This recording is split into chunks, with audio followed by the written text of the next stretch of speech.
Hey, this is Coach John and welcome to the final video of the week before the weekend.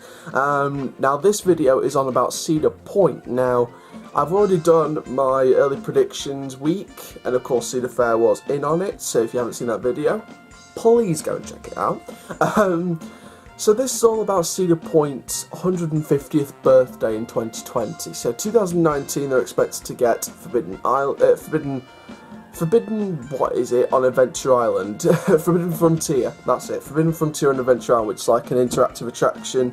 I think another Cedar Fair park did this kind of attraction, so they're transferring it on, I guess. I think that might explain the cross-promotion of the parks. I think Knott's Berry Farm was teased at Cedar Point, and I think Knott's Berry Farm had this kind of interactive attraction at one point, so that sort of explains it, I think. But Cedar Point in 2020 is looked to get a major investment, and the park directors have said it will beat Steel Vengeance. And you have to look and you think, what could beat Steel Vengeance, that massive RMC? If you don't know your stuff about coasters, basically, Mean Streak was a Ding Corporation wooden coaster. It was one of the worst coasters ever. Operated in the early 90s up until 2015. Around 2015-2016, when it announced it was closing. It was getting the axe with that weird guy with the massive beard chopping at it. I'm still wondering how that was even legal for the park to allow him to chop the wood, because could you imagine chopping that wood and there were still people going to ride it? Unless they were doing it in closed season and then just replaced it with a bit more wood. I don't know.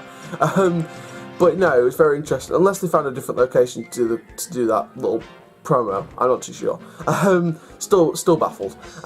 So that was replaced. It was RMC'd, and Steel Vengeance was announced, and it was opened this year in 2018. It was one of two RMCs in the Cedar Fair chain well, RMC conversions. I'm not going to say RMC in general because there was a Raptor at California's Great America, aka Railblazer, but there was two RMC conversions this year, Steel Vengeance, and of course King's Dominion's Hurl have been transformed into Twisted Timbers. Mystic Timbers? Twisted Colossus? I don't know. Bit of a mix of names there, but now we're sort of focused on what Cedar Point will be doing for the 150th anniversary. Now, there are two possibilities they could go with. They could either go just with a coaster that's going to beat Steel Vengeance, or it could go with a family or boardwalk themed expansion with a thrill coaster. Now, if they were to do the coaster on its own, and if they were to do the coaster with the family section, either way, what kind of coaster would they go with? Now, I've got three possibilities down. I've got three types of coasters they will go with, sort of advance my predictions from the early predictions week video. So, I wrote down a GCI, a Gersar Infinity, or an RMC T-Rex. Now, RMC T-Rexes haven't been introduced anywhere yet. They have been showcased at IAAPA along with the Raptor when it was first announced, the single rail coasters, but no T-Rexes have been built, and they've only built two Raptors. Now, it's baffling how there's not been a T-Rex yet. But you sort of have to look and think, well, why aren't they doing a T-Rex? Are they saving for 2020? Is 2020 the year of the T-Rexes? There is going to be a video next week, 2020, the year of roller coasters, question mark. That video will be coming out next week. So you sort of have to look at it and go, what could they be doing that's going to beat Steel Vengeance? So if they were to go with an RMC T-Rex, I mean, you heard the IAAPA interview this year. They said they could go up to 400, 500 feet. Could you imagine a 400-foot T-Rex? A Stratocoaster that doesn't launch. Looking at you, Top Fuel Dragster. No, I think it is possible to go 400, 500 feet. Maybe they'll go 1,000 feet in 10 years' time. Joking. I don't think coasters to the moon and back will be possible until it's humanly possible. But no, I think 300, 400 foot T-Rex is brilliant. I mean, the first RMC single rail Hyper, Strata, Giga, whatever it's going to be. They're saying it's going to top Steel Vengeance, but it doesn't always have to mean height. It could mean what's included in the coaster, which could move my concerns to the GCI. Now, GCI have done some massive projects this year, including Wicker Man, in my very own Alton Towers, right here in my good old United Kingdom. But GCI have done some fantastic projects. Of course, one of their old coasters, Gwazi, is going to get transferred into an RMC. Dueling or Mobius Loop, we don't know yet, but that looks pretty much confirmed as to what it was reported nearly a week ago now. So GCI have come and gone. But GCI can pull off a really strong product. IAPA sort of debuted their dueling wooden coaster with the barrel roll, but I sort of thought, is that going to be like a knockoff Steel Vengeance? Like two Steel Vengeances, but with one inversion? Like, unless they did like a Mobius Loop GCI and did like the longest GCI in the world? I don't know.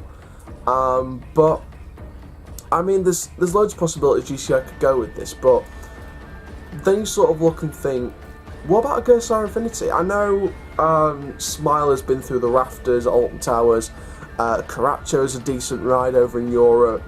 Hang Time, I think that might lead them to do a Gersar Infinity, because Hang Time is at Knott's Berry Farm the prototype for Cedar Fair Park's had Infinity coasters, so that might lead Cedar Point on to think Hang Time's a success, we'll do an even better version of that. And of course, Hang Time is a boardwalk theme, which leads me on to my point of, what if it's not just a thrill coaster? What if it's a boardwalk themed area family expansion? And they did more than one coaster in that expansion. So you had family rides, a family invert, a Wild Mouse, and the thrill coaster, whether it's a Gersar Infinity, a GCI, or an RMC T-Rex. What if it was included in this boardwalk section? So that could be enough to beat Steel Vengeance. Could you imagine an RMC T-Rex, a Wild Mouse, a family invert, and more family rides as a boardwalk area? That all would target all audiences, and it would beat Steel Vengeance, in my opinion. The T-Rex definitely would, but with all of it together, with the boardwalk area and the two extra coasters, the family coaster and the Wild Mouse, whether it's an invert or not, that would then topple Steel. That's like the icing on the cake for the RMC T-Rex to topple Steel Vengeance. So if they were to do a boardwalk themed area, including this thrill coaster, GCI Gerstlauer, RMC T-Rex, what would they name it and what would they theme it if it was included in the boardwalk section or not? Now, it depends if it is located in a brand new expansion. I mean, there was a little construction image near Windseeker, I think it was, which showed some construction around the beach, so that could lead to a boardwalk area. But what if the RMC T-Rex or whatever the new coaster would be wasn't in the boardwalk section? What if it was somewhere else in the park? Now, on my old deleted channel, I did a video on if Magnum XL200 was getting demolished. It was getting talked about in the industry quite a bit at the time.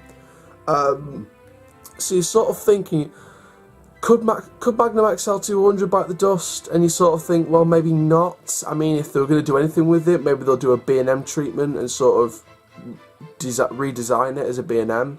Maybe do that at Millennium Force. I don't know. Probably not Millennium Force, because I'll have Cedar Point fanboys going at me with sledgehammers, because they like their beloved Millennium Force.